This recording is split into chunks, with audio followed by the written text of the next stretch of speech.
So high grade tumours చిన్నగా ఉన్నా, పెద్దగా ఉన్నా కూడా కొంచెం అగ్రెసివ్‌గానే బిహేవ్ చేస్తాయి. అయితే వీటి ట్రీట్మెంట్ ఎలా ఉంటుంది? Main important treatment and the most important treatment is surgery.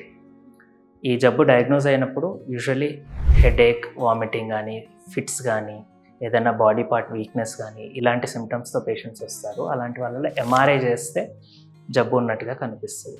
లో గ్రేడ్ ట్యూమర్స్‌లో ఎస్పెషల్లీ యంగ్ పేషెంట్స్‌లో కొన్నిసార్లు పూర్తిగా ట్యూమర్ తీయగలిగితే మనకు ఫర్దర్ ట్రీట్మెంట్ కూడా అవసరం పడదు.